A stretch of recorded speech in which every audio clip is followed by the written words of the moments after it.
Hello दोस्तों, आज हम बीजगणित गुणा बताएंगे। बीजगणित में गुणा कैसे किया जाता है छोटे स्टेप में। तो मान लो इस तरह से दिया है 2x y into 3x z। इस तरह से हमको गुणा करना है। तो हम इसमें गुणा करते हैं।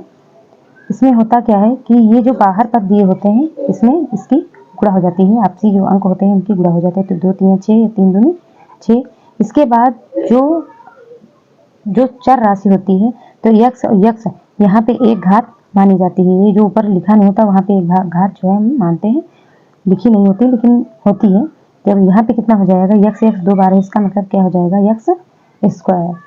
अगला जो है यहाँ पे y एक ही है तो हम लिख देंगे y और यहाँ पे क्या है z। इस तरह आपका जो है आंसर ये हो जाएगा। दूसरा जो क्वेश्चन है, ये पहला था। दूसरा जो क्वेश्चन है इस तरह से दिया है x y z गुणे x स्क्वायर और y z स्क्वायर। इस तरह हमको अगर क्वेश्चन दिया है तो उसमें हम क्या करेंगे, यहाँ पे पहले देखेंगे कि यहाँ पे कोई अंक है या नहीं है। अगर कुछ नहीं तो इसका मतलब 1 है और 1 से 1 की गुणा करेंगे, 1 से 1 की गुणा करेंगे तो कितना आएगा, 1 ही आता है। तो यहाँ पे कितना हो जाए, 1 चूंकि लिखा नहीं जाता इन सवालों में या ये बीजगणित में, तो यहाँ पे हम क्या करेंगे, x ये जो चर पद है इनकी हम आपस में गुणा कर लेंगे। तो यक्स यक्स कितना हो जाएगा, यहाँ पे 2 है, यहाँ पे 1 है, तो ये यहाँ पे 1 और 1 2 कितना हो जाएगा, x की घात 3। यहाँ पे जो घातें होती हैं गुणे में वो जुड़ जाती हैं। तो यहाँ पे x हो जाएगा, एक बार x लिखेंगे तो x 2 और 1 3 हो गया। अब यहाँ पे y की घात देखते हैं, 3 है, सॉरी 2 है, और यहाँ पे y की घात मैं कुछ नहीं माना लिखा होता है तो क्या माना जाता है, 1। तो 2 और 1 3। अब यहाँ पे देखेंगे कि y घात कितनी है, लिखा कुछ नहीं है तो क्या कितना मानते हैं, 1। तो यहाँ पे 1 घात, यहाँ पे 2 घात, तो y का घात कितनी हो जाएगी, 3। यही आपका आंसर हो जाएगा। अगला जो क्वेश्चन है इस तरह से -6 x घात 5 y घात 2 और z गुणे -4 x की घात 2 y घात 5 z की घात 3। इस तरह से के सवालों में हम क्या करेंगे, सबसे पहले हम जो ये चिन्ह होते हैं इनका जो है गुणा कर लेंगे। तो माइनस माइनस एक वीडियो हमने बनाया है कि जो प्लस माइनस का जो नियम होता है गुणे में और जोड़ में, तो उसका हमने वीडियो बनाया है। आपको अगर जानकारी लेनी हो तो उसको देख लीजिएगा। इसमें अगर जोड़ में होता है तो ये दोनों क्या होते हैं, माइनस माइनस ये जुड़ जाते हैं, लेकिन चिन्ह किसका लगता है, माइनस का। जैसे मान लो -3 लिखा है और ये प्लस का -3 लिखा है तो ये दोनों जुड़ जाएंगे, लेकिन किसका जो है निशान लगेगा, माइनस का। 3 3 6 माइनस का 6 आएगा। इसी प्रकार अगर माइनस माइनस इस तरह से दिए हैं, माइनस का 6 और माइनस के 4, तो ये माइनस माइनस जो होगा ये क्या हो जाएगा, प्लस हो जाएगा। गुणे में ये माइनस नहीं लिखा जाएगा, कितना हो जाएगा, ये प्लस हो जाएगा। तो 6 चौक 24। कहने का ये मतलब है कि अगर प्लस में माइनस डबल होता है तो वो क्या होता है, जुड़ जाता है, लेकिन चिन्ह माइनस का ही आता है। लेकिन अगर आप गुणे में देखेंगे तो यहाँ पे 2 बार माइनस है तो ये गुणा तो होगा ही, उसके बाद क्या हो जाएगा, ये माइनस माइनस किस में चेंज हो जाएगा, प्लस में। तो इसी प्रकार से हम क्या लिखेंगे कि माइनस माइनस कितना हो जाएगा, प्लस 6 चौक 24। और x लिखेंगे x, और यहाँ पे x y z सब लिख लेते हैं क्योंकि x y z है। और x की घात 5 और x की घात 2, तो 5 और 2 कितना हो जाएगा, 7। y घात 2 y घात 5, तो कितना हो जाएगा, y घात 2 और 5, यानी घातें जुड़ जाती हैं गुणे में, तो कितना हो जाएगा, y घात 7। y घात 3 y घात 1, तो कितना हो जाएगा, 4। यह आपका आंसर हो जाएगा। अगला जो क्वेश्चन है वो इस तरह से दिया है, लिखा है ab स्क्वायर c गुणे 6, और इस तरह से दिया है c, इस तरह से यहाँ पे माइनस है। तो इस तरह के क्वेश्चन में हम क्या करेंगे, देखेंगे कि यहाँ पे 1 नहीं है तो 1 माना जाएगा, तो माइनस, यहाँ पे कोई निशान नहीं है तो प्लस माना जाएगा। तो 6 और 1 की गुणा जब करेंगे तो वह कितना आएगा, माइनस का 6। और यहाँ पे ए बी सी जितने पद हैं उनको हम लिख लेंगे, ए बी सी लिख लिए। अब यहाँ पे हम देखेंगे कि a की घात कुछ नहीं माना जाता, कितना माना जाता है, 1 माना जाता है। तो यहाँ पर a की घात 1 है और यहाँ पे 2 है, तो कितना हो जाएगा a की घात 3। और यहाँ b हमने पहले ही लिख रखा है, तो यहाँ 2 है घात, यहाँ पे 3 घात, तो y घात कितनी हो जाएगी 5, 3 2 5। और इस तरह से c और c लिख लिया है, c यहाँ पे 1 है और यहाँ पे 2, तो c की घात कितनी हो जाएगी 3।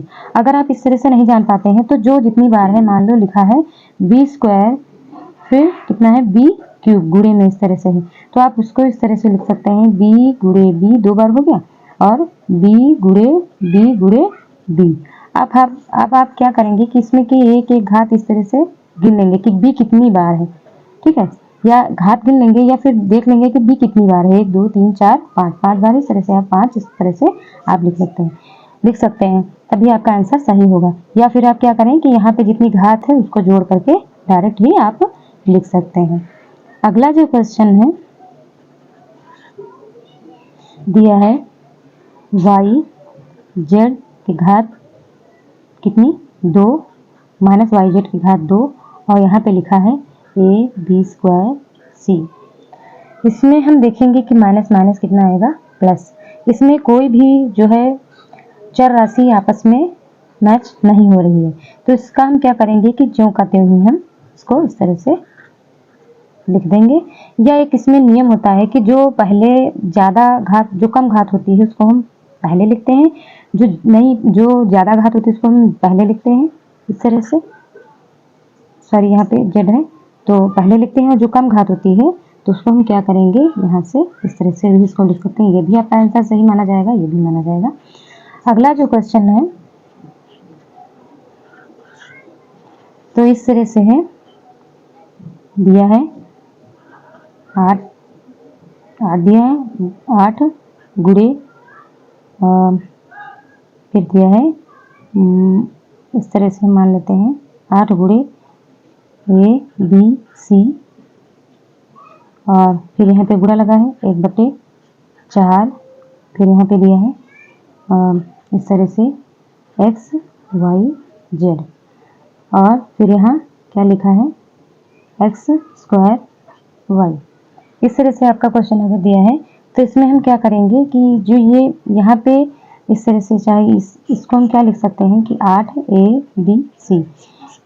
इस तरह से क्वेश्चन में होता क्या है कि इनके बीच में जब कोई ऐसे इस तरह से क्वेश्चन में जो क्वेश्चन लिखा होता है तो उसके बीच में कौन सा निशान माना जाता है, गुणे का, यानी 8 गुणे a गुणे b गुणे c। आप इसको इस तरह से भी लिख सकते हैं या फिर इसको इस तरह से भी लिख सकते हैं। तो इसको हम और क्या लिख सकते हैं 8ABC 1/4 गुणे में, और इसको हम यहाँ क्या लिख सकते हैं x फिर x z और यहाँ पे कितना हो जाएगा x² z। अब हम क्या करेंगे कि यहाँ पे इसको मल्टीप्लाई कर लेंगे, तो 4 एकम 4 4 दूनी 8, और इसमें हम देखेंगे कि कौन कौन से पद हैं, तो a है, b है, c है और x है, x और यहाँ पे कितना है z। तो देखेंगे कि यहाँ पे किसकी घात जो है कितनी है, तो x यहाँ पे 2 है, यहाँ पे कितना हो जाएगा, ये 3 है, 3 हो जाएंगे 2 और 1 यहाँ पे 3 हो जाएगा, यहाँ पे z 1 और 1 2 बार है तो यहाँ पे 2 बार। आपका ये आंसर जो है हो जाएगा। अगला जो क्वेश्चन होगा -9 ABC गुणे फिर हो जाएगा यहाँ पे लिख लेते हैं 8B² C और D। तो इस तरह के क्वेश्चन में हम क्या करेंगे, सबसे पहले -9 और ABC ये हमारा कितना, यहाँ पे 8, यहाँ पे कितना हो जाएगा, ये एक बार 1 यहाँ माना जाएगा तो 8 1 9 और B² B की घात 3, C 2 बार है तो इसका मतलब की घात 2, D एक ही बार है तो D देखो हम ऐसे लिख लेंगे। अगर अगला क्वेश्चन है, मान लो कि -100 और ABC गुणे 50 कर दें इस तरह से C²। इसको अगर हल करना है तो हम इस तरह के सवालों में हम करते क्या हैं कि जो ये 0 है तो हम जितने अंकों का गुणा पहले कर रहे हैं, तो जितने 0 हैं चाहे 100 इस तरह से गुणा कर लें, चाहे जितने 0 हैं, यहाँ पे 2 0 यहाँ पे 1 0, तो 100 और 1 0 कितने 0 हो जाएंगे? 3 0। अब 5 एकम 5, 5000 हो गया। अब माइनस का कितना हो जाएगा? ये प्लस माइनस माइनस। इस तरह के जो क्वेश्चन होते हैं तो उसमें हम करते हैं जितने 0 होते हैं 0 हम लिख लेते हैं, उसके बाद अंकों का गुणा कर लेते हैं और प्लस माइनस देखते हैं कि प्लस माइनस में कितना आ रहा है। तो प्लस और माइनस, यहाँ पे कुछ नहीं है तो प्लस आना जाएगा, प्लस माइनस माइनस। अब यहाँ पे देखेंगे कि ए और ए दोनों में कितनी बार है, तो यहाँ पे 2 बार है, यहाँ पे 1 बार है, तो यहाँ पे क्या कर देंगे? a की घात 3। यहाँ पे b 1 बार है, इधर भी 1 बार है, तो 1 1 कितनी बार हो गए? 2। यहाँ पे 1 बार है, यहाँ पे कितनी बार है? 2, तो 2 1 3। धन्यवाद।